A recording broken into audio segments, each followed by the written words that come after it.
Hi, ഇന്ന് നമ്മൾ നോക്കാൻ പോകുന്നത് ഒരു റിലേഷൻഷിപ്പ് റീഡിംഗ് ആണ്. നിങ്ങൾ പ്രണയിക്കുന്ന വ്യക്തിയുടെ മനസ്സ് നിങ്ങളെ എങ്ങനെയാണ് കാണുന്നതെന്ന് നമുക്ക് നോക്കാം. അതിനുവേണ്ടി ഞാനിവിടെ 4 പയൽ വെച്ചിട്ടുണ്ട്. നിങ്ങളുടെ ഇൻറ്റ്യൂഷനോട് ചോദിച്ച് ഏതെങ്കിലും ഒരു പയൽ നിങ്ങൾ സെലക്ട് ചെയ്യുക. അപ്പൊ നിങ്ങൾ സെലക്ട് ചെയ്യുന്ന വിചാരിക്കുന്നു. നമുക്ക് നോക്കാം. നിങ്ങൾ ആദ്യത്തെ പയലാണ് സെലക്ട് ചെയ്തെങ്കിൽ നിങ്ങൾ പ്രണയിക്കുന്ന വ്യക്തി വിചാരിക്കുന്നത് ഇതിനൊരു ഡിവൈൻ സപ്പോർട്ട് ഉണ്ടെന്നാണ്. ആ വ്യക്തിയുടെ മനസ്സിലൂടെ അത്തരം ചിന്തകളാണ് കടന്നു പോകുന്നത്.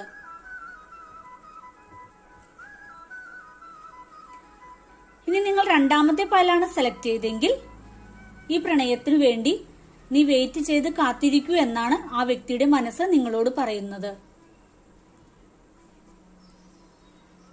ഇനി നിങ്ങൾ മൂന്നാമത്തെ പയലാണ് സെലക്ട് ചെയ്തെങ്കിൽ ആ വ്യക്തിയുടെ മനസ്സിൽ നിങ്ങളോട് നിറയെ സ്നേഹമാണുള്ളത്.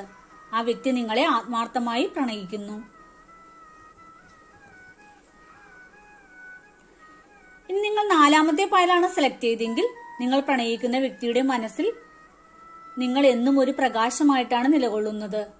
എന്നും അത് നിലനിൽക്കണമെന്ന് അവർ ആത്മാർത്ഥമായി ആഗ്രഹിക്കുന്നു. അവരുടെ മനസ്സ് അത്തരത്തിലുള്ള ചിന്തകളുടെയാണ് കടന്നു പോകുന്നത്.